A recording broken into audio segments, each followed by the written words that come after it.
ચલો તો આજે લેવાયેલા જે મેથ્સ બેઝિક સોરી 10th એસએસસીનું જે મેથેમેટિક્સ બેઝિકનું આપણે પેપર સોલ્યુશન જોઈશું.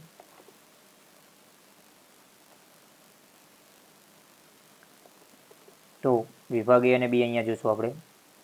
ફટાફટ સ્ટાર્ટ કરીએ. દ્વિચલ સુરેખ સમીકરણમાં જે તમને એક્સ અને વાય બે સમીકરણો આપ્યા હોય અને એક્સ અને વાયના સહગુણકનો જે ગુણોત્તર છે, જો ગુણોત્તર સરખો ન હોય, મતલબ કે A1/A2 is not equal to B1/B2, તો તેના ઉકેલ કેટલા મળે? તો અહીંયા જે ઉકેલ મળે, અહીંયા જે સમીકરણ આપ્યા છે એ બે રેખાઓ પરસ્પર એકબીજાને છેદતી હોય એના માટેનું સમીકરણ છે. આથી એમના ઉકેલ કેટલા મળે? એક ઉકેલ મળે. પરસ્પર છેદતી રેખાઓનો ઉકેલ કેટલા હોય છે? એક હોય છે. તો જવાબ શું આવશે? 1.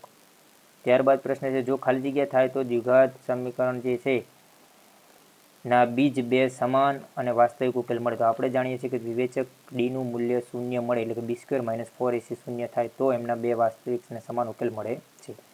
ત્રીજા પ્રશ્નમાં તમને એવું કીધું છે કે જે સમાંતર શ્રેણી તમને આપી છે એ સમાંતર શ્રેણીમાં જે 4, 10, 16, 22નો સામાન્ય તફાવત કેટલો થાય છે? કે 10માંથી 4 બાદ કરો એટલે કેટલો મળે? 6. તો આનો જવાબ શું આવે છે? 6 આવે છે. ઓકે. ત્યારબાદ એના પછી નેક્સ્ટ બિંદુઓ 0.5 અને -0 વચ્ચેનું અંતર. તો આપણે જાણીએ છીએ વર્ગમૂળના x1 - x2નો વર્ગ પ્લસ y1 - y2નો વર્ગ. આ રીતે આપણે એની ગણતરી કરી શકીએ છીએ. અને x1 કહો અને y1 કહો, x2 કહો અને y2 કહો. એ પ્રમાણે સાદરૂપ આપશો એટલે તમને એનો જવાબ કેટલો મળશે? 5/2. આનો જવાબ કેટલો આવશે? 5/2. તો આ શું આવશે આપણો? બી સાચું છે. ઓકે. નેક્સ્ટ જોઈએ તો sec² θ માઇનસ tan² θ બરાબર શું આવે છે? તો કે આપણને મળે છે 1. કેટલા મળે છે? 1 મળે છે. કોઈ માહિતી માટે x બાર બરાબર 25 આપ્યા હોય અને ઝેડની કિંમત તમને 25 હોય તો એનો એમ તમને શોધવાનો કીધો છે, બરાબર. તો એ તમને મધ્યસ્થ કેટલો મળે છે? તો એનો મધ્યસ્થ આપણને 25 મળે છે, એટલે એનો જવાબ આવશે એ. ઓકે. ત્યારબાદ ખાલી જગ્યા જોઈએ તો ખાલી જગ્યામાં આપણને શું આપ્યું છે? 3, 2/5 એ ખાલી જગ્યા સંખ્યા છે. અહીંયા વર્ગમૂળમાં 5 એ અસમય સંખ્યા છે, એટલે શું આવશે? આપણને જવાબ અસમય આવે છે. દ્વિઘાત બહુપદી 4x² - 3x - 7ના શૂન્યનો સરવાળો કેટલો થાય છે? તો કે શૂન્યનો સરવાળો 3/4 થાય છે, બરાબર. તો શૂન્ય સરવાળો તમે કરશો એટલે ડાયરેક્ટલી તમને ખબર પડી જશે. કઈ રીતે કરીએ છીએ? તો કે જે શૂન્ય હોય એનો સરવાળો બરાબર -b/a થાય છે. અહીંયા -b એટલે કે -3 છે અને a એટલે કે 4 છે, એટલે 3/4 જવાબ આવે છે. નેક્સ્ટ, એક સિક્કાને 3 વખત ઉછાળતા તેનો મળતા શક્ય કુલ પરિણામો કેટલા હોય છે? તો 3 વખત ઉછાળવામાં આવે તો એના શક્ય પરિણામો આપણે કેટલા દર્શાવી શકીએ છીએ? 8 દર્શાવી શકીએ છીએ. ઓકે. એના પછીનો પ્રશ્ન છે, tan θ × cot θ બરાબર શું થાય? તો કે tan θ × cot θ બરાબર 1 મળે છે. વર્તુળને વધુમાં વધુ ખાલી જગ્યા સમાંતર સ્પર્શક હોય. ધારો કે કોઈ વર્તુળ હોય તો એને બે જ તમે સમાંતર સ્પર્શક લઈ શકો, યા તો આ રીતે અથવા તો આ પ્રમાણે, બરાબર. બીજા કોઈ સમાંતર સ્પર્શક મળે નહીં. તો કેટલા મળશે? 2 મળે છે. ત્યારબાદ -2, -3, 0, 1, 3, 2, 7નો મધ્યસ્થ તમને શોધવાનો કીધું છે. મધ્યસ્થ કેટલો મળશે? તો કે એનો મધ્યસ્થ તમે સૂત્ર પ્રમાણે શોધશો એટલે કેટલો મળશે? 1 મળે છે, બરાબર. કેમ કે અહીંયા કુલ અવલોકનો કેટલા છે? તો કે 3 ને 3, 6 ને 1, 7 છે, બરાબર. એકી સંખ્યામાં છે, એકમાં સંખ્યા એ પ્રમાણે રીતથી શોધવામાં આવે છે. ત્યારબાદ 17, 23 ને 29નો અહીંયા ખરા ખોટા છે, તો એમનો ગુણાકાર એમનો ગુસા 1 થાય છે, તો એ વિધાન સાચું છે. અહીંયા આકૃતિમાં તમને એમ કીધું છે કે બહુપદી આપી છે y = px, એટલે px = y. સુરેખ બહુપદી છે, એના શૂન્યોની સંખ્યા 2 થાય. આપણે જાણીએ છીએ કે સુરેખ બહુપદીના શૂન્યની સંખ્યા 1 જ હોય છે, બરાબર. એટલે આ વિધાન કેવું છે? ખોટું છે. દ્વિચલ સુરેખ સમીકરણ યુગમાં 2x + 3y = 12 અને 3x + 2y = 18 હોય તો x + y = 5 થાય. આ વિધાન કેવું છે? ખોટું છે, બરાબર. એનું 5 થાય નહીં. અશક્ય ઘટનાની સંભાવના શું હોય છે? 0 હોય છે, મતલબ આ વિધાન સાચું છે. ત્યારબાદ તમને કીધું છે કે એક સમાંતર શ્રેણી આપી છે, સમાંતર શ્રેણી છે કે નહીં ચેક કરવાનું કીધું છે. એમના પ્રત્યેક પદનો તફાવત લઈ લો, ક્રમિક પદનો એક સરખો હોય તો આપણે એ સમાંતર શ્રેણી કહેવાય. 2a - a, 3a - a, 4a - a પણ a, મતલબ કે સમાંતર શ્રેણી છે, બરાબર. સમાંતર શ્રેણી છે. વર્તુળની અંદર આવેલા બિંદુમાંથી વર્તુળને કેટલા સ્પર્શક દોરી શકે? ભાઈ અંદર બિંદુ હોય તો એનાથી કોઈ વર્તુળને સ્પર્શક બને નહીં. બહારના બિંદુથી સ્પર્શક બની શકે છે, બરાબર. તો શૂન્ય સ્પર્શક બને છે અથવા કોઈ સ્પર્શક મળતો નથી. પાસાને એક વખત ઉછાળવામાં આવે ને એમાં 6 અંક ના આવે. હવે 6 ના આવે તો બાકીના 5 આવે, તો શક્ય પરિણામો કુલ પરિણામો છે 6 મળશે અને બાકીના અંકો આવવાની સંભાવના કેટલી છે? 5/6 આપણે કહી શકીએ છીએ, બરાબર. પ્રથમ 11 પ્રાકૃતિક સંખ્યાઓ છે. 11 પ્રાકૃતિક સંખ્યાઓનો મધ્યક કેટલો મળે છે? તો મધ્યકના સૂત્ર પ્રમાણે તમને કેટલો જવાબ આવે છે? 6 મળે છે. ત્યારબાદ 21 અર્ધગોલક વર્તુળાકાર આધારનું ક્ષેત્રફળ કેટલું હોય છે? અર્ધગોલક જે વર્તુળાકાર આધાર હોય છે, હવે અર્ધગોળાની વાત કરીએ તો અર્ધગોળાનો વર્તુળાકાર ભાગ થવાનો આધાર છે વર્તુળ છે, એને ક્ષેત્રફળ શું થાય છે? પાઈ r² થાય છે, બરાબર. વર્તુળનું ક્ષેત્રફળ થતું હોય એ જ. 5 રૂપિયાનો સિક્કો એનું ઘનફળ અહીંયા નળાકાર કહેવાય. 5 રૂપિયાનો સિક્કો એક પ્રકારે કેવો કહેવાય? નળાકાર કહેવાય. નળાકારનું ઘનફળ શું આવે? તો કે પાઈ r² h, બરાબર. તેનું ઘનફળ શું આવશે? પાઈ r² h. ત્યારબાદ થીટા ખૂણાના વૃત્તાંશના ચાપની લંબાઈ કેટલી હોય છે? તો જો થીટા ખૂણાનો વૃત્તાંશ આપ્યો હોય તો એને ચાપની લંબાઈ પાઈ r થીટા આપોને 180 હોય છે. અને વર્તુળનો પરિઘ એટલે આપણે જાણીએ છીએ 2 πr અથવા પાઈ 2r. અહીંયા 2r ની જગ્યાએ d લખીએ એટલે પાઈ d થાય છે. તો આપણો જવાબ શું આવે છે? પાઈ d એ. હવે જોઈએ વિભાગ બી. વિભાગ બી ની અંદર તમને એવું કહ્યું છે કે એક દ્વિઘાત સમીકરણ શોધીએ એના શૂન્ય શોધવાના છે. તો અહીંયા મધ્યમ પદનું વિભાજન કરી નાખીએ. મધ્યમ પદનું વિભાજન 5 દુ 10 થશે, તો કે 5x + 2x + 10, બરાબર. તો આના અવયવ તમે પાડશો તો એક અવયવ મળશે x + 5 અને બીજો અવયવ મળશે x + 2. તો આના ઉપરથી શૂન્ય શું મળે? તો કે x બરાબર -5 અને x બરાબર -2. ઓકે, આ તમને એના શૂન્ય મળે છે. દ્વિઘાત બહુપદીના શૂન્યનો સરવાળો તમને આલ્ફા પ્લસ બીટા તમને આપ્યા છે -1/4 અને ગુણાકાર આલ્ફા ગુણ્યા બીટા તમને 1/4 આપ્યા છે. તમે એનું દ્વિઘાત સમીકરણ કઈ રીતે શોધી શકો? તો કે x² વત્તા જે શૂન્ય છે એ શૂન્યનો ગુણાકાર તમે દર્શાવી શકો છો. શૂન્યનો સરવાળો ગુણ્યા x અને c અચળ પદ મતલબ કે શૂન્યનો તમે ગુણાકાર દર્શાવી શકો છો. ઓકે, તો આ રીતે આપણે એની ગણતરી કરી ડાયરેક્ટ શૂન્યનો સરવાળો અને ગુણાકાર એની અંદર સબસ્ટિટ્યુટ કરી દઈએ છીએ. ઓકે, તો કિંમત 2 આપણે એના અંદર સબસ્ટિટ્યુટ કરીએ તો આપણને ડાયરેક્ટલી જવાબ શું મળશે? એની કિંમતો એની અંદર મૂકવામાં આવે તો કે x² 1/, અહીંયા માઇનસ છે એટલે માઇનસ કિંમત આવશે -1/4 x વત્તા 1/4. તો આપણને દ્વિઘાત સમીકરણ મળશે 4x² - x વત્તા 1. એ પ્રમાણે આપણને કિંમત મળે છે. ચલો, દ્વિઘાત સમીકરણ છે. આ પણ મધ્યપદનું વિભાજન કરશું. કઈ રીતે? કે 5 દુ 10, x² - 5x વત્તા 2x ઓછા 10 બરાબર 0. તો અહીંયા તમે સામાન્ય લઈશું તો એક x સામાન્ય લઈએ તો x -5 વત્તા 2 સામાન્ય લઈએ તો x -5. એક અવયવ મળશે x -5 અને બીજો અવયવ મળશે x વત્તા 2. તો આનું શૂન્ય મળે x બરાબર 5 અને આનું શૂન્ય મળે x બરાબર -2. આ રીતના મળે છે. અહીંયા 10મું પદ શોધવાનું કીધું છે a10. a બરાબર 2 અને d બરાબર 5. તો a એટલે કે 2, n - 1 એટલે કે 10 - 1 એટલે 9 થાય અને d એટલે આપણને મળ્યો છે 5. 9 × 5 = 45 અને 2 47 જવાબ આવે છે. ત્યારબાદ કીધું છે પ્રથમ 1000 પદો એટલે પ્રથમ પદ a બરાબર 1 થાય અને દરેકનો સામાન્ય તફાવત 1 થાય અને તમને n બરાબર 1000ની કિંમત શોધવાની કીધી છે, બરાબર. 1000 પદો કીધા છે તો s 1000 બરાબર શું થાય? તો કે 1000/2 કૌંસની અંદર અહીંયા 1 વત્તા 1000 આપણે આ રીતે દર્શાવી શકીએ છીએ, બરાબર. તો આપણને કિંમત મળશે 500 ગુણ્યા 1001. તો જવાબ આવશે 500500. આ રીતનો આપણને જવાબ મળે, બરાબર. બે બિંદુઓ વચ્ચેનું અંતર કઈ રીતે મળે? તો કે ધારો કે બે બિંદુઓ AB છે તો AB બરાબર વર્ગમૂળમાં આ છે x1, આ y1, x2 અને y2. x1 x2નો વર્ગ એટલે કે 2 - 4નો વર્ગ વત્તા 3 - 1નો વર્ગ. તો 2નો વર્ગ 4, એ જ રીતે 2નો વર્ગ 4 એટલે વર્ગમૂળમાં 8 આવશે. વર્ગમૂળમાં 8 એટલે 2 વર્ગમૂળમાં 2 મળે છે. ત્યારબાદ બિંદુઓ P બીજા આપ્યા છે એમના વચ્ચેનું અંતર તમને આપી દીધું છે. દાખલા તરીકે અહીંયા PQ તમને આપી દીધું છે. PQનો વર્ગ બરાબર x1 માઇનસ x2નો વર્ગ વત્તા y1 માઇનસ y2નો વર્ગ. આ રીતે આપણને મળે.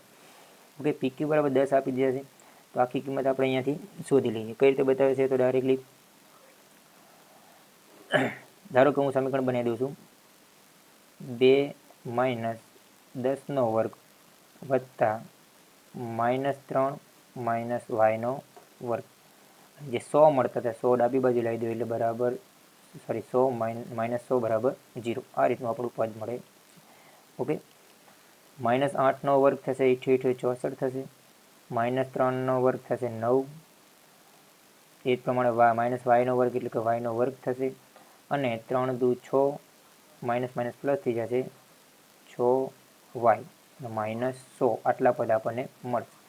એટલે કે 6yનો વર્ગ વત્તા આ વાયનો વર્ગ નહીં આવે, સોરી 6yનો વર્ગ દર્શાવે છે અને 6y તરીકે આવશે. ઓકે, વાયનો વર્ગ આ વાયનો વર્ગ થશે પ્લસ 6y તરીકે મળ્યો છે. અને છેલ્લે છે -27 મળશે. બરાબર, એટલે કે 100માં આપણે 64, 9 અને 100માંથી બાદ કરીએ એટલે આપણને કેટલા મળશે? -27. તો આનો ઉકેલ આપણને કેટલો મળે છે? તો આના જે ઉકેલ આપણને મળે છે એ ઉકેલ છે y વત્તા 9 એટલે કે અવયવ, અને એ જ પ્રમાણે y ઓછા 3. y બરાબર -9 એક ઉકેલ મળશે અને y બરાબર 3 એનો બીજો ઉકેલ મળશે. ઓકે, ત્યારબાદ સાઇન થીટા બરાબર 4/5.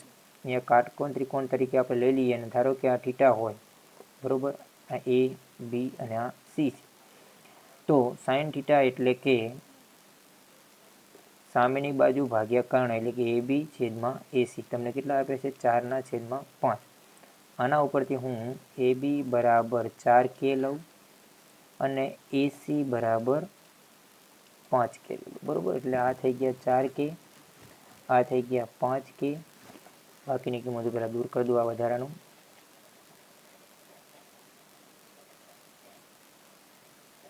અને પછી કિંમત શોધીએ છીએ. ત્યારબાદ તમને આ કિંમત મળી જશે. હવે પાયથાગોરસના પ્રમેય પ્રમાણે દાખલા તરીકે આપણે એની ગણતરી કરીએ તો અહીંયા BCના વર્ગને કરતા બનાવીએ ડાયરેક્ટલી. બરાબર, તો BCનો વર્ગ બરાબર શું થાય? તો કે કર્ણમાંથી ABનો વર્ગ બાદ કરો.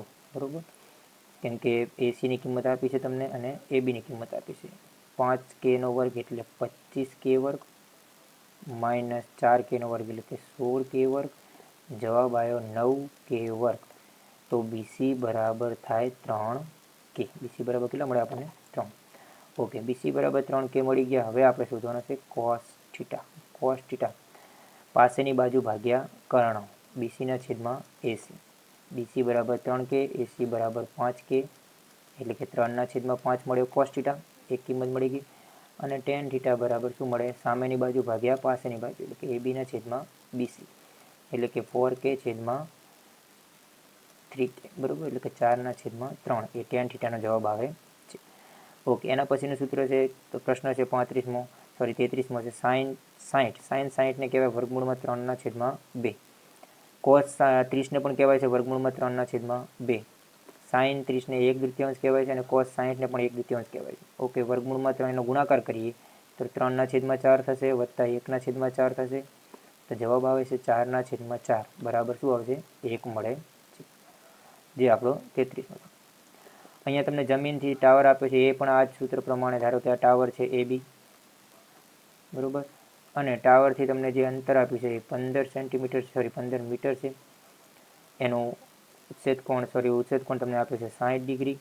ઓકે, તો તમારા ટાવરની ઊંચાઈ તમને અહીંયા શોધવાની કહી છે. ઓકે, તો ટાવરની જે ઊંચાઈ મળે છે આપણને, ધારો કે ટાવરની ઊંચાઈ AB તરીકે દર્શાવીએ છીએ. તો અહીંયા સૂત્રમાં આપણે ટેન થીટાનો ઉપયોગ કરીએ. ટેન થીટા બરાબર સામેની બાજુ ભાગ્યા પાસેની બાજુ એટલે AB એ ટાવરની ઊંચાઈ છે. આ શું છે? એની ઊંચાઈ છે. અને કરતા બનાવી દઈએ. AB બરાબર શું થશે?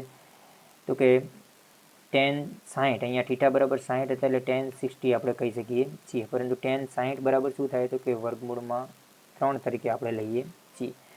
અને BC કેટલા મળ્યા? તો કે BC મળે છે 15. એટલે આપણો જવાબ આવે છે 15 વર્ગમૂળમાં 3. ટાવરની ઊંચાઈ કેટલી આવે છે? 15 વર્ગમૂળમાં 3. ચલો, 2 ઘનો આપ્યા છે. આ રીતે ઘન આપણે દર્શાવી દઈએ. ધારો કે એક આ ઘન છે બરાબર. ઘનની ઘનફળ એક આપ્યું છે ઘનનું, બરાબર. તો પ્રત્યેક ઘનનું આપણને ઘનફળ આપ્યું છે. ઘનફળ મતલબ બાજુનો ઘન. બાજુનો ઘન તમને કેટલો આપ્યો છે? 125 સેન્ટીમીટર ઘન. મતલબ તમને બાજુ કેટલી મળે? તો બાજુ મળે 5 સેન્ટીમીટર. હવે આવો નવો બીજો ઘન અહીંયા જોડ દઉં તો લંબાઈ એની કેટલી થઈ જાય? 5 ને 5 10. એટલે કે લંબાઈ થાય 10 સેન્ટીમીટર. પહોળાઈ તો 5 જ રહેવાની હતી અને ઊંચાઈ પણ 5 જ રહેવાની હતી, બરાબર. તો તમને જે નવો લંબઘન મળે છે એનું ઘનફળ શોધવાનું કીધું છે. L ગુણ્યા B ગુણ્યા H. 10 ગુણ્યા 5 ગુણ્યા 5. 25 ગુણ્યા 10 250 સેન્ટીમીટરનો ઘન. જે નવો લંબઘન મળશે એનું ઘનફળ આટલું થાય. અહીંયા તમને કીધું છે કે એક નળાકાર પ્યાલો છે અને એ નળાકાર પ્યાલાની અંદર નીચેનો ભાગ છે એ આ રીતે ઉપસેલો છે અર્ધગોળા સ્વરૂપે, બરાબર. અને આની અંદર જ્યુસ ભરવામાં આવે છે. આખી ઊંચાઈ તમને h આપી છે અને h બરાબર 10 છે. અને આ જે વ્યાસ આપ્યો છે પાયાનો, એ વ્યાસ આપણને આપ્યો છે 5 સેન્ટીમીટર. તો ત્રિજ્યા કેટલી થઈ જાય? આટલી ત્રિજ્યા 2.5 સેન્ટીમીટર. અને જે નળાકારની પણ ત્રિજ્યા 2.5 જ કહેવાય, બરાબર. તો હવે જે આ ભાગ છે આટલા ભાગમાં આપણે જ્યુસ ભરીએ છીએ. તો આ જ્યુસ કેટલા ભાગમાં ભરાય? તો કે નળાકાર જે આપ્યો છે, બરાબર, એટલે કે જે પ્યાલાની અંદર જે જ્યુસ ભરીએ છીએ પ્યાલાનો જે આપણને ભાગ આપે છે એની ક્ષમતા અથવા પ્યાલાની ક્ષમતા, બરાબર. પ્યાલાની ક્ષમતા કેટલી હશે? તો કે નળાકારના ઘનફળમાંથી જે ગોળો છે એ ગોળાના ઘનફળને આપણે શું કરી દઈએ? બાદ કરી દઈએ. અર્ધગોળો જે આપ્યો છે એનો. બંનેમાં સામાન્ય શું નીકળે છે? πr² કૌંસમાં વધ્યા h માઇનસ 2/3 r. ઓકે. પાઈ બરાબર 3.14 લેવાના કીધા છે. ત્રિજ્યા 2.25 થઈ જશે. સોરી 2.25 2.5 તરીકે દર્શાય છે આપણને. એટલે 2.5 ગુણ્યા 2.5 અને કૌંસમાં ઊંચાઈ કેટલી થાય? તો કે ટોટલ 10 હતી, 10માંથી 2.5 બાદ કરીએ એટલે આટલી ઊંચાઈ થાય 7.5, બરાબર. તો એચની જગ્યાએ લખીએ આપણે 7.5 ઓછા 2/3 ગુણ્યા 2.5. બધાનો ગુણાકાર આપણે કરીએ એટલે અહીંયા 60 કિંમત કેટલી મળશે? સોરી, ત્યાં તમને જે કિંમત બતાવી છે 3.14, એ દરેકનો ગુણાકાર આપણે દર્શાવી દઈએ એટલે આપણે ડાયરેક્ટલી ગુણાકાર આપણે હું જવાબ લખું છું 114.41 સેન્ટીમીટર ઘન. આટલું જ્યુસ એની અંદર સમાય છે, બરાબર. ત્યારબાદ 37માં તમને કિંમતો બધી આપી છે એ પ્રમાણે મધ્યસ્થ શોધવાનો છે. તો મધ્યસ્થ બરાબર આપણે સૂત્ર પ્રમાણે લખીએ તો 60 વત્તા 60 મતલબ કે આ એલની કિંમત લખવાની, બરાબર. એલ વત્તા ત્યારબાદ 53/2 આપણને કેટલી મળશે? 53/2 માઇનસ અહીંયા આવશે 22 અને એના છેદમાં આપણને મળે છે 7. ઓકે. અને ગુણ્યા 10 એનું ઊંચાઈ જે h આપી છે એ બરાબર દર્શાવી છે, બરાબર. ત્યારબાદ આપણને આનો જવાબ મળશે 60 વત્તા અહીંયા તમે સાદુરૂપ આપશો એટલે 53 ઓછા 2 ગુણાઈ જશે એટલે 44 અને નીચે થઈ જશે 2 ગુણ્યા 7 ગુણ્યા 10. તો લાસ્ટમાં આપણને જવાબ મળશે 60 વત્તા 6.43 એટલે કે 66.43 આપણને એનો મધ્યસ્થ મળે છે. તો આ હતા એના જવાબ. તો આ તો એ અને બી વિભાગ આ રીતે આપણે ગણી શકીએ છીએ. ઓકે. તો વિડીયોને શેર કરજો.